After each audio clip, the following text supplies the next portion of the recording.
Eat your peas. You may have heard that a time or two growing up. Well, I think the problem I had with peas growing up was that they always seemed to come out of a can and they had that dark green color and they were really just quite putrid. They were mushy, they just had no appeal whatsoever. Thankfully today, peas come in many fresh forms that are delicious and nutritious. And peas aren't a vegetable at all. They're actually a legume, so they live in the same family as lentils and other beans.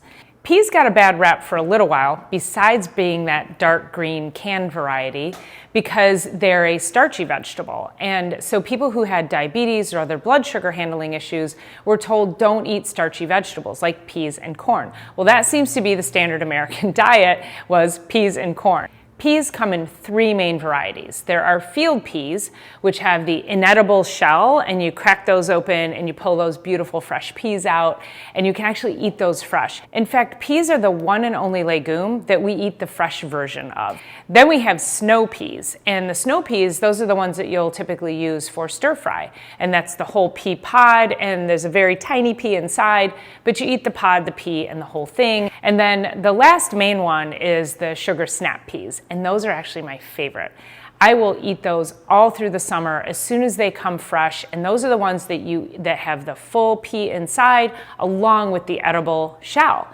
And they are sweet and they're delicious and they're really high in fiber. In fact, all varieties are really high in fiber and nutrients. Now you're probably thinking to yourself, but what about split peas? Well, split peas are actually the field pea that's been cracked open, dried, and then they split them to make cooking a lot faster. So however you choose your peas, here's the nutrient story behind it. While yes, they are considered high in carbohydrates, the good news is that they are so high in fiber. Peas are actually high in complex carbohydrates, not simple carbohydrates. So simple carbohydrates are like table sugar, and then complex carbohydrates are a long chain of sugars, and so it takes a while for the body to break down. So while peas are high in complex carbohydrates, they're actually low on the glycemic index. And what that means is it doesn't have this massive spike in blood sugar when you eat it. And when you can eat a food that is high in fiber, you're actually going to balance your blood sugar a little bit better. The other special thing about peas in any form is that they are incredibly high in potassium. Now, what's so special about potassium? Potassium is in balance with sodium. The typical American diet is overrun with sodium because of our highly processed foods in our diets.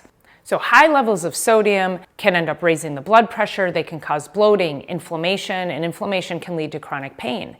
But if you're eating foods that are also high in potassium, when it goes up, it will actually help sodium to come down. So it can help your body to start to flush any excess inflammation. Peas make a great source of protein supplements. So if you're taking a supplement that has pea protein powder, it's because peas themselves contain essential and non-essential amino acids that can actually help give you the levels of protein that you might be looking for in a day. So with all of these benefits of peas, we now know that they're not the evil starchy vegetable that we once thought they were, and yet they're super high in fiber, high in vitamin C, high in protein, high in potassium, and all of these incredible nutrients. Why wouldn't you eat peas? Just stay away from those nasty canned ones. Those are gonna be yucky and they're gonna have additives in those cans. All right, you guys, that's the lowdown on peas. Let me know what you think. Do you like peas? What's your favorite form of peas? Leave me a comment, let me know what you think, and as always, I appreciate you being here, and we'll see you on the next one.